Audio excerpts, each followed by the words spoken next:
नमस्कार. खुपते तिथे गुप्तेच्या तिसऱ्या पर्वाचा हा शेवटचा भाग.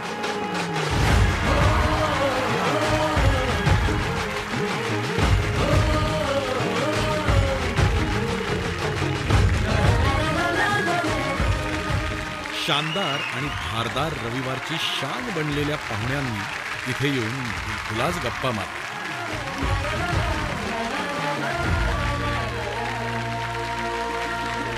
अरे फिरवा रे ती खुर्ची.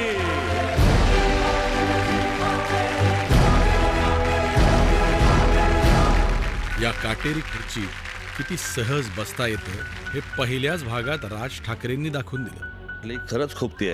अरे हो का. सगळ्याच पाहुण्यांनी मनमोकळ्या गप्पा मारल्या.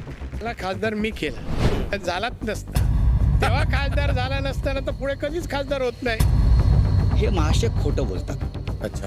आणि या वक्तव्यावर त्यांचं केंद्रीय मंत्रिपद जाऊ शकतं, त्यांची खासदारकी जाऊ शकते. जेव्हा उद्धव ठाकरे तुमच्या पाठीत खंजीर खुपसतात त्यावेळी तुम्हाला अजित पवारला सोबत घेऊन शपथ घ्यावी लागते.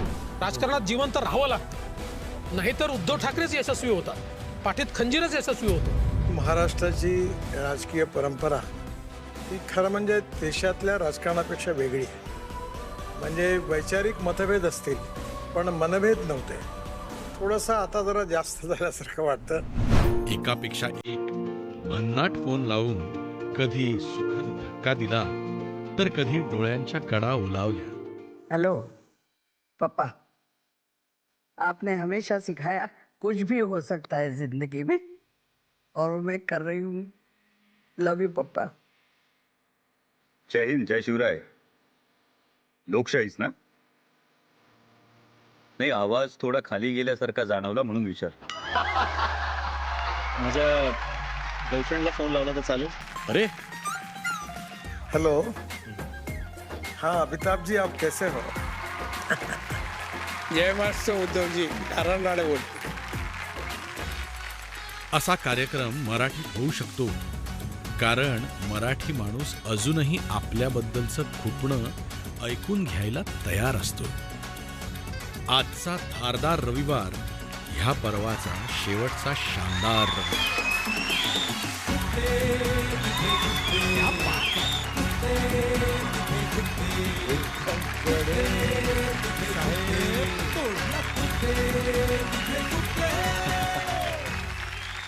नमस्कार नमस्कार नमस्कार. मी अवधूत गुप्ते तुम्हा सर्वांचं स्वागत करतो तुमच्या लाडक्या कार्यक्रमामध्ये ज्याचं नाव आहे खुपते तिथे गुप्ते. नमस्कार. खुपते तिथे गुप्तेच्या या स्पेशल भागात आज आपल्या सोबत त्यांना खुपणाऱ्या गोष्टी सांगायला आणि त्यांच्याबद्दल आपल्याला खुपणाऱ्या गोष्टी ऐकायला येणार आहेत अशा पक्षाच्या नेत्या. जो पक्ष फुटलाय असं त्यांच्या नेत्यांना वाटतं, जो पक्ष फुटला नाहीये असंही त्यांच्या नेत्यांना वाटतं. हा असा पक्ष आहे जो सत्ताधारी आघाडी सोबत देखील आहे आणि विरोधी आघाडी सोबत देखील आहे. तर आपण आज खरं काय ते जाणून घेण्याचा प्रयत्न करणार आहोत अशा व्यक्तीकडून, जी ह्या पक्षाची नेता असलेली व्यक्ती, जिच्यावर टीका करताना विरोधक घरी जा आणि स्वयंपाक करा असा सल्ला देण्या इतके घसरले तरीही त्या कधीही बोलताना आपलं भान सुटू देत नाहीत. एक दोन नाही, चक्क 7 वेळा उत्कृष्ट खासदार म्हणून गौरव झालेल्या माननीय सुप्रियाताई सुळे यांचं जोरदार टाळ्यांनी स्वागत.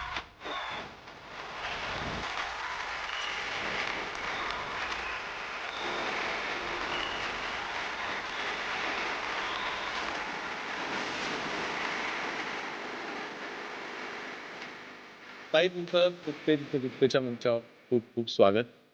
नमस्कार. आणि आभारी खरं आम्ही पूर्ण शेड्यूल भर तुमची वाट बघत होतो, परंतु हे जे पर्व आहे, हा जो सीझन आहे, हा कदाचित इट वॉज डेस्टाईन की अतिशय तुमच्यासारख्या मोठ्या व्यक्तीच्या उपस्थितीमध्ये ह्या पर्वाचा शेवट होणार असं ठरलं होतं. म्हणूनच आम्ही आज स्टुडिओतनं बाहेर इथे ऑडिटोरियममध्ये आलेलो.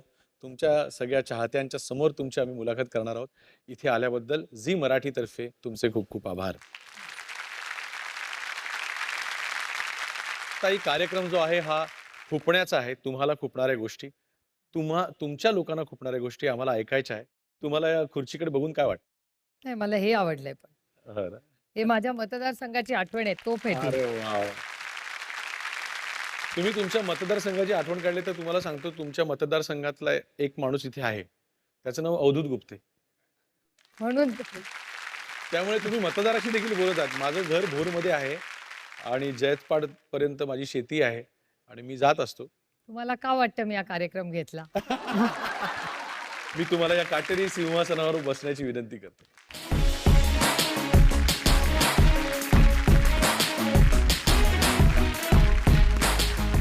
ताई, मराठी माणूस असो, मराठी माणसाचा व्यवसाय असो किंवा मराठी माणसाचा पक्ष असो, त्यात फूट पडलेली बघून कधीच दुसऱ्या मराठी माणसाला आनंद होत नाही. परंतु तुम्हाला मान्य आहे का की पक्ष फुटलाय? नाही, राष्ट्रवादी काँग्रेस पक्ष फुटलेला नाही आणि त्या पक्षाचे अध्यक्ष आदरणीय पवार साहेब आहेत, देशाचे अध्यक्ष, आणि महाराष्ट्राचे अध्यक्ष माननीय जयंत पाटील आहेत. मग अजित पवार आणि त्यांच्याबरोबरचे आमदार कोण आहेत? अजित पवार हे राष्ट्रवादी काँग्रेस पक्षाच्या चिन्हावरनं निवडून आलेले आमदार आहेत आणि त्यांच्या बरोबरचे 9 ज्या लोकांनी शपथ घेतली, म्हणजे 9 आमदार आणि 2 खासदार यांनी पक्षाच्या विचारधारेच्या विरोधात काही निर्णय घेतलेले आहेत. त्याच्यामुळे पक्षाने त्यांना नोटीस पाठवलेली आहे. आम्ही उत्तराची वाट बघतो. अच्छा. मराठा संघटनेचा जो मोर्चा झाला हा खूप नावाजला गेला. त्यांची शिस्तबद्धता फार नावाजली गेली आणि ते एक चित्र. आणि आता जे बघायला मिळतं आहे की जालन्यामध्ये त्यांनी उपोषण केलं, मग त्यावरती पोलिसांनी लाठीचार्ज केला. ह्या सगळ्या प्रकाराकडे तुम्ही कशा प्रकारे बघता? तुम्ही मराठा समाजाचा मोर्चांबद्दल बोलला, ते तर मला असं वाटतं जगातच सगळ्यांना एक चांगलं उदाहरण झालं, ज्यानंतरची स्वच्छता पण त्यांनी बारकाईने केली. म्हणजे मोर्चा झाल्यानंतर एक टीम असायची जी बाटल्या, टिश्यू पेपर, प्लास्टिकच्या पिशव्या उचलायची. त्यामुळे खूप छान मॉडेल त्यांनी तयार केलं आणि जे जालन्याला झालं त्याला पूर्णपणे आज असलेलं सरकार जबाबदार आहे. ह्या राज्याचे होम मिनिस्टर, गृहमंत्री यांनी माफीही मागायला लागली की हो आमचं चुकलं, कारण त्यांनी चूकच केली होती. ज्या अमानुष पद्धतीने लाठीचार्ज झाला. आता सत्ताधाऱ्यांनी पण सांगितलं की आम्ही सूचना दिल्या नव्हत्या, आम्ही जर का आदेश दिले असतील तर आम्ही आत्ताच्या आत्ता राजीनामे द्यायला तयार आहोत. नैतिक जबाबदारी म्हणून काय, नैतिकता. जेव्हा तुम्ही सरकारमध्ये असता तेव्हा जसे सत्तेचे उपभोग तुम्हाला असतात, तसं जेव्हा सरकार चूक केली तर तुमची, म्हणजे पोलीसच्या अधिकाऱ्याची, आणि चांगलं झालं तर क्रेडिट मला मताला, थोडंसं लॅक ऑफ लिडरशिप दिसते त्याच्यात. त्याच्यामुळे चांगली लिडरशिप कुठली असते, जी यश आलं तर टीमला क्रेडिट देते आणि अपयश आलं की स्वतः त्याची. That is leadership. सुप्रियाताई, आता वेळ झालेली आहे बाईट्सची. आता जे बाईट्स दिसणार आहेत ते नक्कीच तुम्हाला टोचणारे आहेत. Are you ready? Always. Supriya Sule ji ने कहा कि हमने सरकार गिरा दी. सुप्रिया जी, सबसे पहली सरकार महाराष्ट्र में किसी ने गिराई तो श्रीमान शरद पवार जी ने गिराई थी, और वसंत दादा पाटिल की सरकार गिराकर भारतीय जनसंघ का समर्थन लेकर वो मुख्यमंत्री बने. भारतीय जनसंघ का, भारतीय जनता पार्टी भी नहीं. पुन्हा अरे ह्यांना हे काय अवघड नाही पेपर हा. हा, त्यांनी सरकार जी पाडली त्यांनी एजन्सीज वापरून पाडली. त्याच्यात वैचारिक काही नव्हतं. ते जो आरोप करतात पवार साहेबांवर, जे तेव्हा झालं त्याची कारणं वेगळी होती. त्याच्यामुळे हे जी सरकारं पाडतात ती एजन्सीजला घेऊन वागतात. विषय वैचारिक, हे पक्ष वैचारिक गोष्टींसाठी फोडत नाही. ज्याचा उल्लेख माननीय अमित शहाजींनी केला, ते जे सरकार पडलं ते त्या कारणांमुळे. आणि आजही मी शालिनीताईंचे मनपूर्वक आभार मानते की शालिनीताईंनी त्याचा संपूर्ण क्लॅरिफिकेशन ही अनेक वर्तमानपत्रात आणि चॅनलच्या इंटरव्ह्यूजमध्ये दिलेलं आहे की खरं काय 79 साली घडलं. एक आणि आत्ता जी सरकार सातत्याने पाडली जात आहे ती आईस म्हणजे इन्कम टॅक्स, सीबीआय आणि ईडी याचा इतका गैरवापर दुर्दैवाने होतोय, त्याच्यामुळे एजन्सीजच्या माध्यमातून होतोय. इथे वैचारिक हा विषयच राहिलेला नाही किंवा पॉलिसी लेवलमध्ये मतभेदही नाही. पुढचा बाईट बघूया. लोकांच्या समोर त्या ठिकाणी विलन केलं जातं, कळत नाही काय माझी चूक आहे. ह्या संदर्भामध्ये ह्या सगळ्या गोष्टी होत असताना आजही माझं ते दैवत आहे, आजही माझं ते श्रद्धास्थान आहे. पण कार्यकर्त्यांनो, महिलांनो, तरुणांनो, तुम्ही सांगा, एखादा माणूस नोकरीमध्ये लागला तर महाराष्ट्र सरकारमध्ये 58व्या वर्षी रिटायर होतो. IAS असेल तर 60व्या वर्षी रिटायर होतात. राजकीय जीवनामध्ये असेल तर भाजपमध्ये 75 वर्षांनंतर रिटायर केलं जातं. अडवाणींची उदाहरण घ्या, मुरली मनोहर जोशींचं उदाहरण घ्या, कुणाचंही उदाहरण घ्या. त्याच्यानंतरच्या काळामध्ये आता नवीन पिढी पुढे येते. तुम्ही आशीर्वाद द्या ना, चुकलं तर सांगा ना, अजित तुझं हे चुकलं. हा जो रिटायरमेंटचा मुद्दा आहे, आता प्रत्येक ज्या महाराष्ट्रात मी स्वतः वाढलेलो आहे, आम्ही बाळासाहेब ठाकरे आणि शरद पवार ही 2 नावं लहानपणापासून ऐकत वाढलेलो आहे. आम्ही ही दोन्ही नावं कधीच रिटायर होऊ नयेत असं प्रत्येक महाराष्ट्रीय माणसाला वाटतं. परंतु त्यांना किती वर्ष काम करायला लावणार, असा देखील एक विचारधारा असू शकते थोरा मोठ्यांची. तर तीच मला वाटतं दादांनी सांगितली तिथे. तर तुमचं काय मत? माझं म्हणणं आहे की अनेक लोक अशी असतात की त्यांना कामाच्या पुढे काही आयुष्य म्हणजे त्यांचं जे काम असतं त्याच्या पुढे त्यांना काही वेगळ्या हॉबीज किंवा आयुष्य नसतं. म्हणजे आता उदाहरणं बघा, अमेरिकेचे प्रेसिडेंट जो बायडन येणार आहेत. अमेरिकेचे प्रेसिडेंट आहेत, त्यांना वयाची अट नाहीच आहे, कारण ते जो बायडन आहेत, ते परत लढणार असं चाललंय. 80 वर्षाचे आहेत ते. अशी असंख्य मी तुम्हाला उदाहरणं सांगू शकते लोकांची की जी त्यांना कामाच्या बाहेर दुसरं काही आयुष्यच नसतं. ती त्यांची साधना आहे. आणि त्याच्यामुळे पवारसाहेबांच्या सारख्या लोकांनी काम केलंच पाहिजे असं माझा आग्रह त्यांना एवढ्यासाठीच राहील की ते काम ते आता ना कुठल्या पदासाठी करत नाही आहेत, ना कुठल्या इलेक्शनसाठी करतायत. ते स्वतःच्या समाधानासाठी करतायत. आणि पवारसाहेबांचं टॉनिक औषध नाही आहे, महाराष्ट्रातल्या आणि भारतातली लोक आहेत. त्याच्यामुळे ते त्यांना टॉनिक. ते म्हणजे त्यांना ज्या दिवशी कमी लोक भेटतात ते अस्वस्थ असतात. ज्या दिवशी दिवसभर त्यांना लोक भेटतात, संध्याकाळी ते आणखीन फ्रेश असतात. म्हटलं अरे का आज खूप लोक भेटली, आज मजा आली, असं झालं. आणि त्यांना अजूनही ट्रेननी जायला, गाडीनी जायला, म्हणजे ते आता जळगावला गेलेत आज, तर मला सांगत होते मला असं वाटतं मी येताना गाडीने येतो, म्हणजे मला धुळ्याला थांबता येईल, नाशिकला थांबता येईल, मला ठाण्याला मी थांबत येणार. तुम्हारी मर्जी.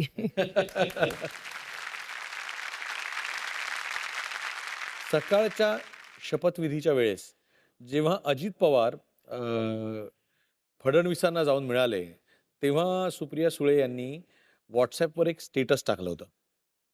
ते असं होतं की फॅमिली स्प्लिट, पार्टी स्प्लिट.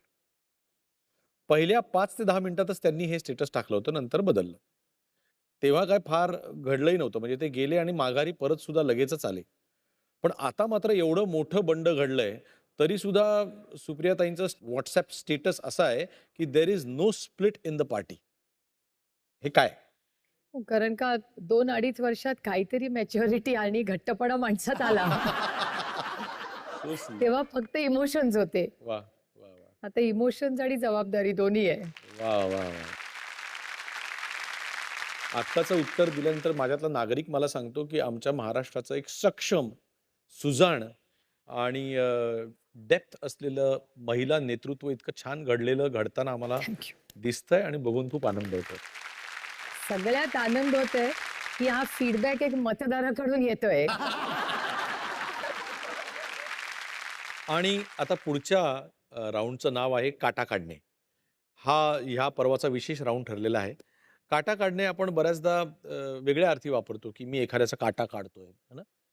परंतु ह्या राऊंडमध्ये आम्हाला अपेक्षित आहे की तुमच्या आणि तुमच्या जवळच्या एखाद्या व्यक्तीच्या मध्ये जर का एखादी सल असेल तर ती दूर करणे, तो काटा काढणे, असा ह्या राऊंडचा अर्थ आहे. तर आज आम्ही एक तुम्हाला व्हिडिओ दाखवणार आहोत ज्या माध्यमातून तुमच्या जवळच्या एका व्यक्तीच्या आणि तुमच्यामधला काटा दूर करायचा आम्ही प्रयत्न करतो.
कार्यक्रमाच्या आधी मला विंगीमध्ये म्हणाला होता की आम्ही आमच्या भावना सगळ्यांच्या समोर काढू शकत नाही, पण आता काय सांगाल? वेल, पवार फॅमिलीमध्ये इमोशन्स दाखवायचा अधिकार नाही आम्हाला बाहेर, आणि मी तरी प्रयत्न करते ना दाखवण्याचा. Anyway, go ahead. या so this is the question. दादाला माहिती आहे सगळं. मला काही वेगळं सांगायची गरज.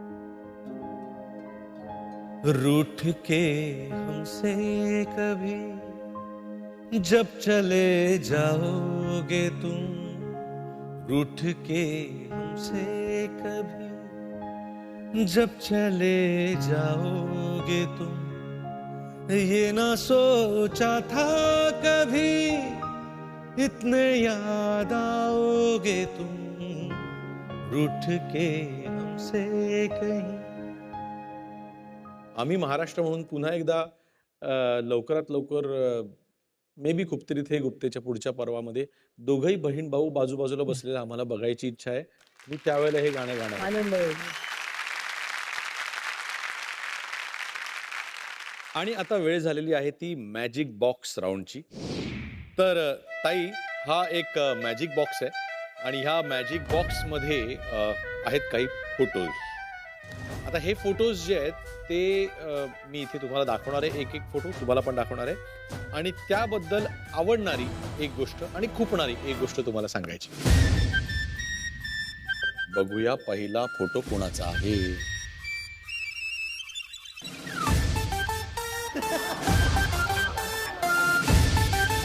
चंद्रकांत दादा पाटील. ते आमच्या जिल्ह्याचे पालकमंत्री आहेत. बरोबर. आवडणारी गोष्ट की ते भेटले, खूप खूप चांगल्या गप्पा मारतात आणि खूप माझं आणि त्यांचं भेटल्यावर खूप चांगलं असतं. हा, न आवडणार. मी पालकमंत्री म्हणून मला बरेच दिवसात भेटले नाही आहेत आणि आमचा फंड राहिलाय.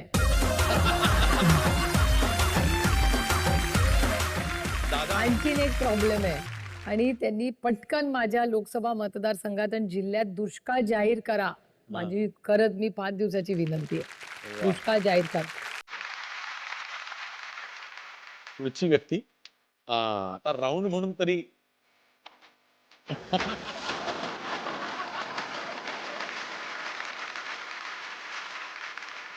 भुजबळ साहेबांची भाषण करायची पद्धत, ते त्यांचं भाषण राष्ट्रवादी काँग्रेस पक्षामध्ये सगळे प्रेमाने आणि आदराने म्हणतात की भुजबळ साहेबांचं भाषण नुसतं ऐकायचं नसतं, बघायचं पण असतं. अरे वा, हे आम्ही खूप प्रेमाने आणि आदराने त्यांच्याबद्दल बोलतो. वा, नावडती गोष्ट. आता कांद्याच्या भावाचा जो प्रॉब्लेम झाला त्यावेळीच माझी अपेक्षा होती की भुजबळ साहेबांनी केंद्र सरकारशी नाशिकच्या जनतेसाठी आणि महाराष्ट्राच्या जनतेसाठी आणखीन लढायला पाहिजे.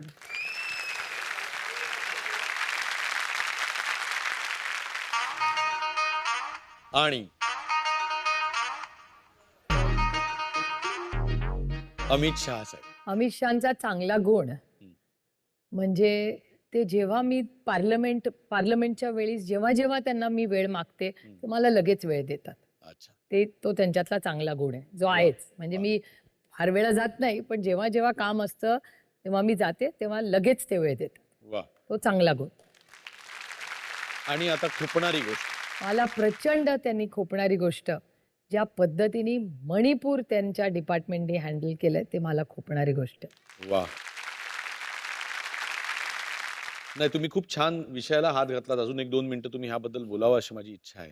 मणिपूरला जी घटना झाली ती भारताला वेदना देणार, हा काही राजकीय नुसता विषय नाही, पण अतिशय असंवेदनशीलपणे ज्या पद्धतीने 4 महिने या गोष्टी तिथे घडत होत्या आणि कोणीही तो व्हिडिओ जर बाहेर आला नसताना तर त्याची चर्चा कुठेच देशात होत नव्हती. आम्ही सगळे वारंवार बोलत होतो आणि तुम्हाला आश्चर्य वाटेल आपल्याला अनुभव कसे येतात लोकांच्या म्हणजे ज्याला मी मगाशी म्हणत होते leadership it's about empathy and compassion. संवेदनशील हे असलंच पाहिजे कुठल्याही नेत्याने, म्हणजे फक्त राजकारणात नाही, जर तो कॉर्पोरेटमध्ये असला कुठेही असला तरी. मी एअरपोर्टवरनं येत असताना एक त्या मुली ज्या महिला चेकिंग करतात ती एक मुलगी होती आणि माझ्या लक्षात आलं की नॉर्थ ईस्टमध्ये होती. मी असंच तिला गंमत म्हणून विचारलं की तुम्ही कुठल्या आहात? तर म्हणल्या मी नॉर्थ ईस्टची आहे. म्हटलं ते दिसतंय पण कुठल्या भागातला? ते म्हणले मणिपूरमधली. म्हटलं तुमचे आईवडील कुठे आहेत? मग मणिपूरला आहे. ती म्हणली हो. म्हणली पण मी वर्दीमध्ये माझं सांगू नका कुणाला आहे. म्हटलं नाही नाही मी काय नाही बोलणार. पण ती म्हणली प्लीज तुम्ही पार्लमेंटमध्ये सगळे पूर्ण ताकदीने आमच्यासाठी लढा. माझ्या वडिलांना डायबिटीस आहे, त्यांना औषध वेळेवर मिळत नाही. माझी आई भाजी ब्रेड पाव जे काही विकत आणायला इतकी महागाई झाली आहे की त्यांना अन्न मिळतं पण परवडत नाही आणि मी इथे ड्युटीवर आहे. मग असं मला वाटतं की मी देशाच्या सेवेसाठी मी पोलीसमध्ये आले आणि आज माझ्या आईवडिलांच्या मदतीला मी जाऊ शकत नसेल तर काय उपयोग ह्याचा.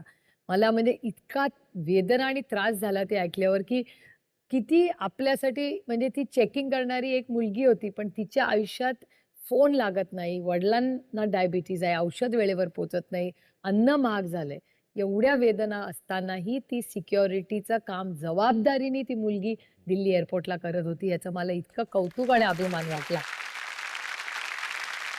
जी घटना मणिपूरमध्ये झाली त्यात ते होम मिनिस्ट्री ऑफ इंडियाचंच अपयश आहे. त्यामुळे ही त्याची जबाबदारी त्यांना घ्यावीच लागेल.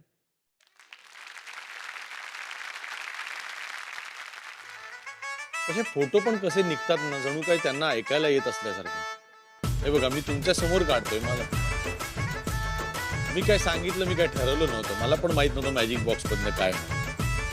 माननीय पंतप्रधान श्री नरेंद्र मोदी यांच्याबद्दल आवडणारी पटलेली एक गोष्ट आणि खुपणारी एक गोष्ट. मोदीजींनी शून्यातून स्वतःचं विश्व उभं केलं ही खूप मोठी जी गोष्ट आहे. म्हणजे ती आपण मान्यच केली पाहिजे की शून्यातून ते आज भारताचे प्रधानमंत्री झाले. ती कौतुकाची आणि अभिमानाची गोष्ट आहे, काय वादच नाही.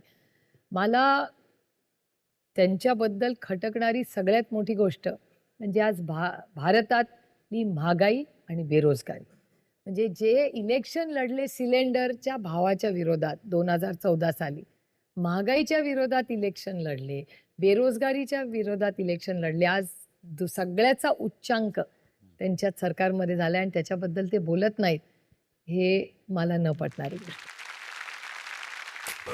आणि आता हा फोटो मात्र मला आनंद देऊन झाला आहे. श्रीमान सुळे यांची आवडणारी आणि एक न आवडणारी. सिद्धानंदची सगळ्यात चांगली गोष्ट म्हणजे सिद्धानंद अतिशय संवेदनशील आहे.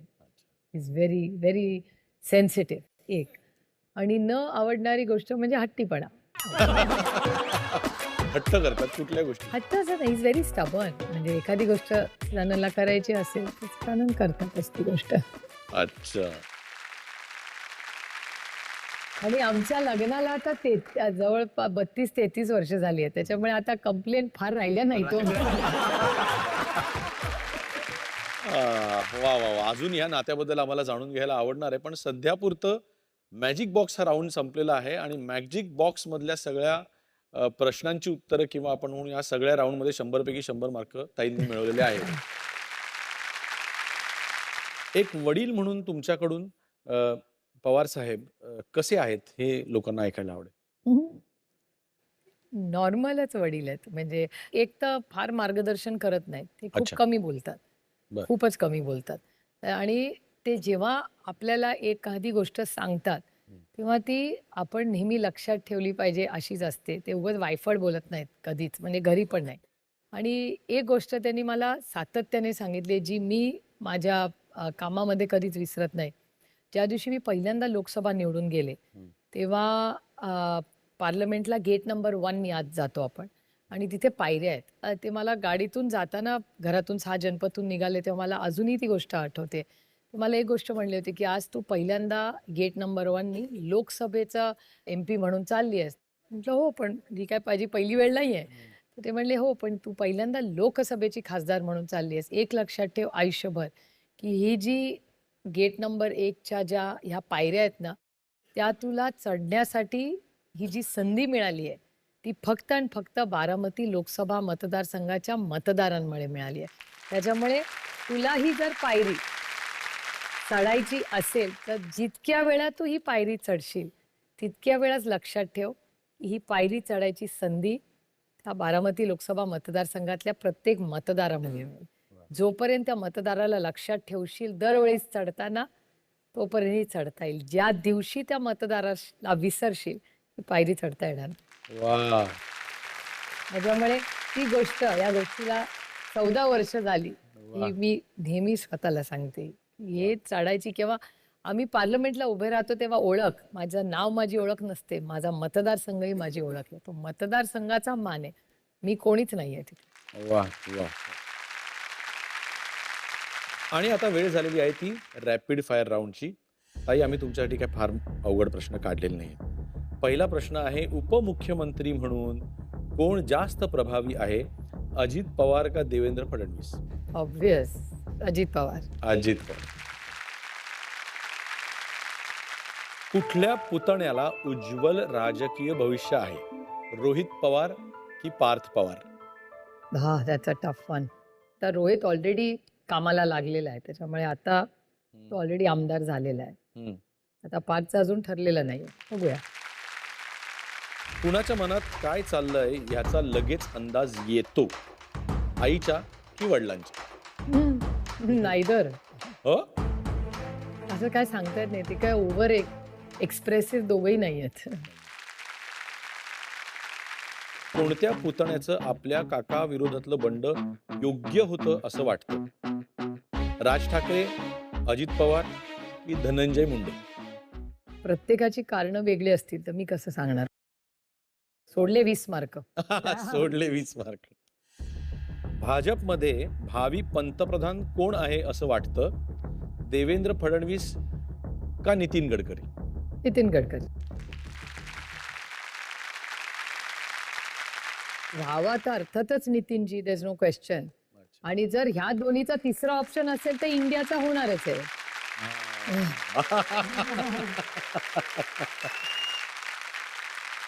वा वा. आणि अशा प्रकारे 100 पैकी 80 मार्क मिळून जोरदार फर्स्ट क्लास मध्ये त्या पास झालेल्या आहेत. जोरदार टाळ्या झाल्या पाहिजे. आता वेळ झालेली आहे ती पुन्हा एकदा बाईट पाहण्याची. आणि इकडून गाडी फिरून बारामतीला आली की अजित दादा आमचे नेते आहेत. अरे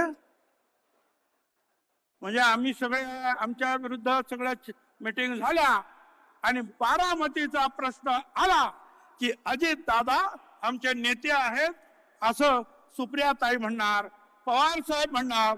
मग पवार साहेब, अजित दादा तुमचे नेते आहेत तर एक उपमुख्यमंत्री म्हणून त्यांना मान्यता देऊन टाका आणि मोकळे व्हा, भांडण मिटून टाक. आमच्या इकडे तर साहेब म्हणाले मी माफी मागायला आलो येवलेकरांची, माफी मागतो म्हणाले माफी.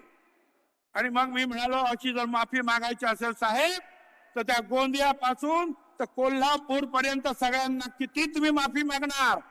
सगळ्या 54 ठिकाणी जे आहेत सगळे आमदार त्यांनी सह्या केल्या, कुठे कुठे तुम्ही माफी मागणार आहात ते सांगा. कुणाकुणाची तुम्ही माफी मागणार आहात? अजित दादाने सकाळी शपथविधी घेतला आणि त्यात तुम्ही सांगता की ती गुगली होती. गुगलीमध्ये काय स्वतःच्याच प्लेअरला आउट करायचं असतं काय? ही कसली गुगली?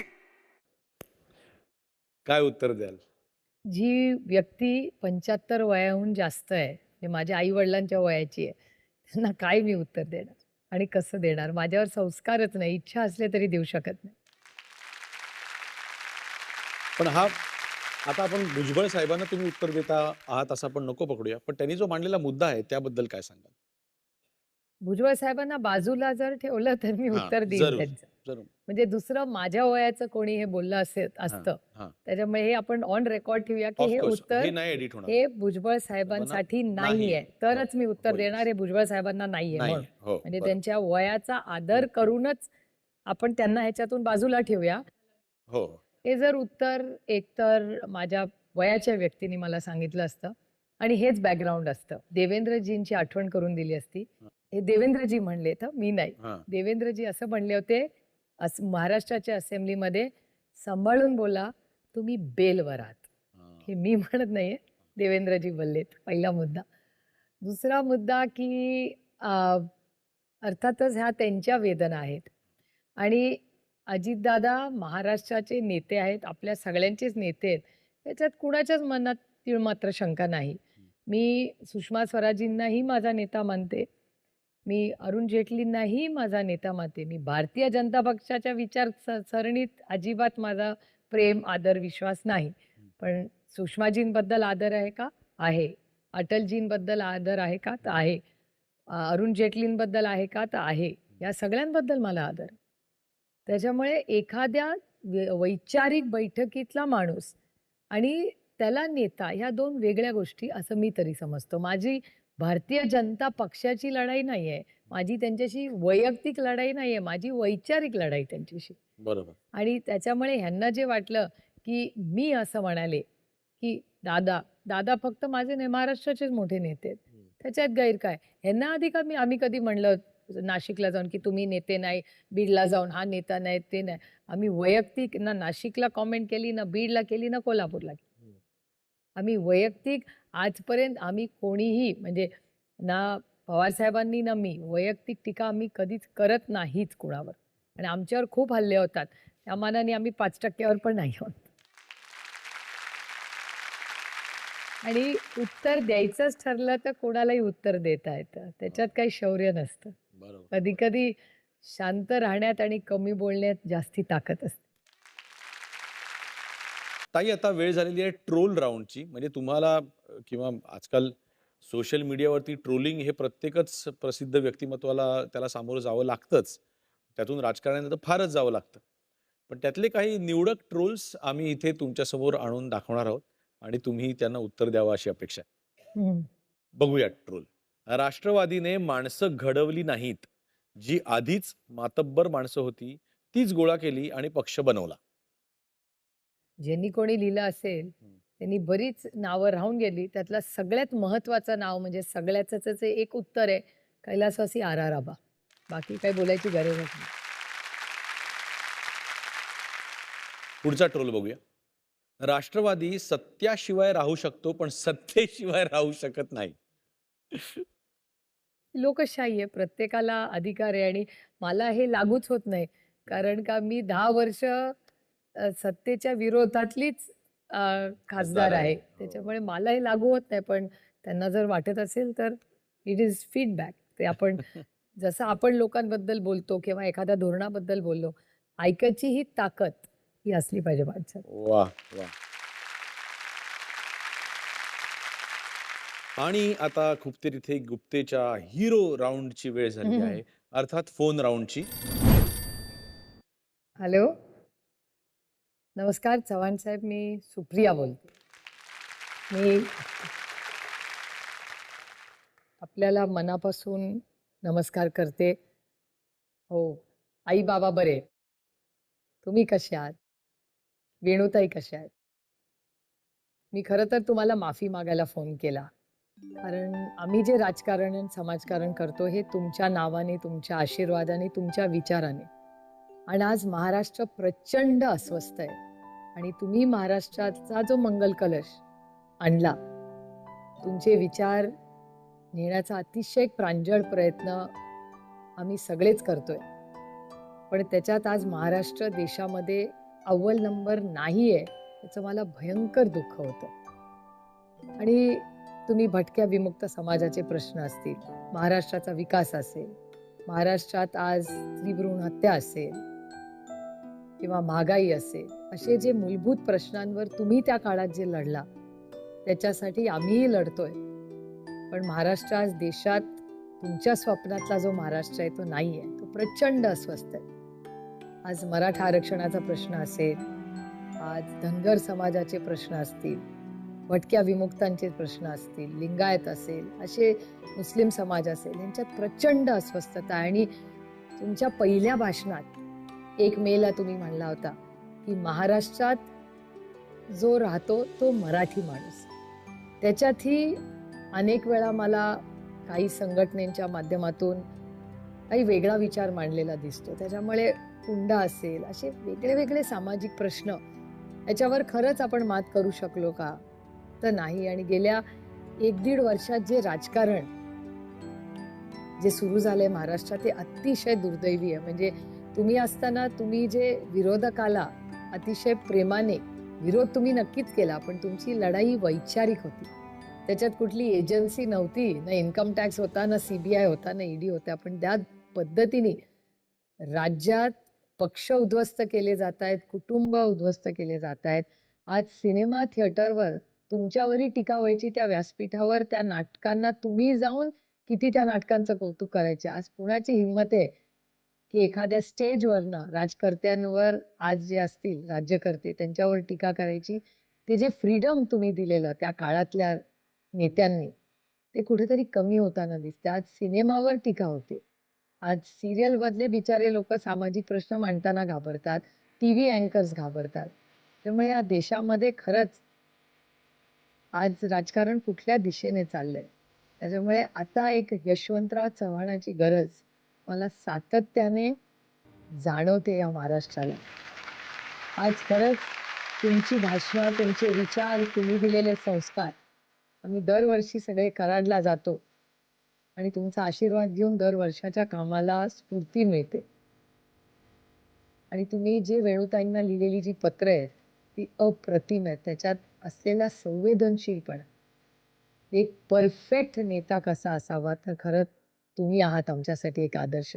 आणि आज तुम्ही नाही आहात याची जाणीव मला होते. आणि तुम्ही दिलेले संस्कार घेऊन आम्ही सातत्याने काम करण्याचा प्रयत्न करतोय. आणि आज खरंच महाराष्ट्राला आणि देशाला गरज कुणाची आहे, तर आज उलटं झालेलं आहे. जेव्हा जेव्हा चायनाचा उल्लेख येतो किंवा संघर्षाची वेळ येते, तेव्हा हाच सह्याद्री हा नेहमी हिमालयाच्या मदतीला गेलेला आहे. हा महाराष्ट्राचा इतिहास आणि सत्य आहे. ते दुर्दैव आहे की आजचा सह्याद्री हा रोजच हिमालयाच्या समोर झुकतोय. त्याच्यामुळे हे माझ्यासाठी व्यक्तीला अस्वस्थ करणारी गोष्ट आहे. पण तुमचा विचार, तुमचा आशीर्वाद हा भक्कमपणे माझ्याबरोबर राहील. आणि मी तो सातत्याने पुढे नेऊन हा जी दडपशाही या देशात आणि राज्यात चालली आहे, त्याच्यात तुम्ही एक आदर्श ठेवून लढत राहील. आणि तुम्ही दिलेले संस्कार आणि दिशा याच्यात सातत्याने काम करत राहील. जय हिंद, जय महाराष्ट्र. असाच तुमचा आशीर्वाद आणि वेणुताईंचा आशीर्वाद आमच्या सगळ्यांवर राहावा, एवढीच देवाच्या मी प्रार्थना. प्रत्येक यशस्वी पुरुषामागे एक स्त्री असते. पण आम्ही सुप्रिया सुळे यांच्या पाठीशी नेहमीच सदानंद सुळे यांना उभे असल्याचं पाहिलंय. अशा या अनुरूप जोडीमध्ये कधी कुरबुर झालीच तर समजूतदारपणा दाखवत आधी नमतं कोण घेतं? नाही, अर्थातच मी बोलते, त्याच्यामुळे मीच म्हणणार.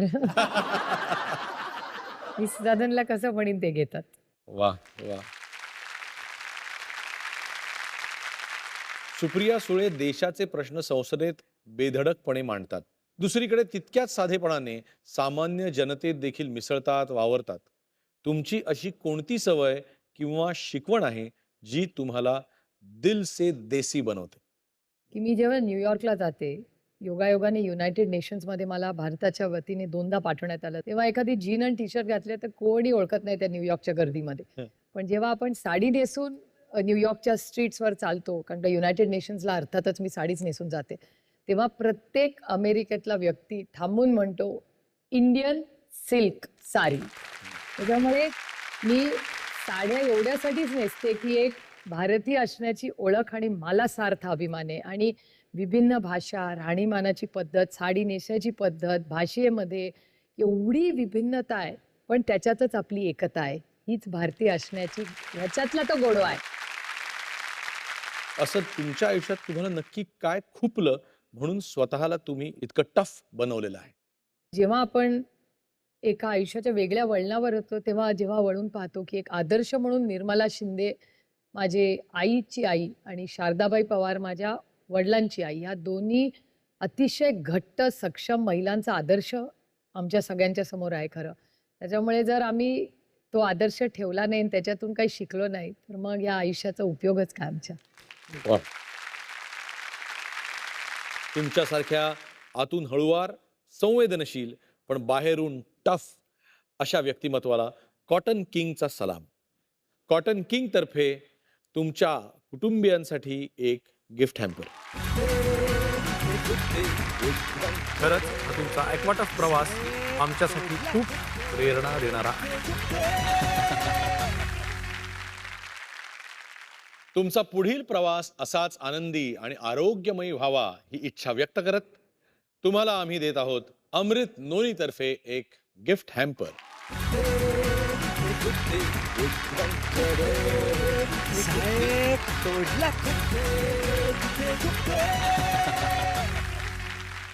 सुप्रियाताई, तुमच्याशी गप्पा मारताना खूप नवीन गोष्टी कळल्या.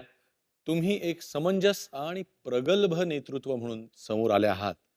आपल्या राजकीय पर्वाची पुन्हा एकदा नवी इनिंग सुरू करणाऱ्या सुप्रियाताई यांच्या सोबतचा हा शेवटचा भाग. महाराष्ट्राच्या पहिल्या महिला मुख्यमंत्री होऊ शकणाऱ्या सुप्रियाताई, तुम्हाला मनापासून खूप खूप शुभेच्छा.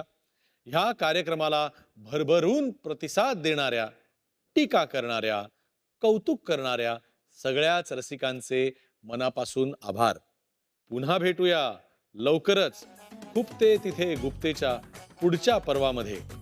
जय हिंद, जय महाराष्ट्र. पाहत रहा तुमचा लाडका कार्यक्रम कॉटन किंग प्रस्तुत खुपते तिथे गुप्ते.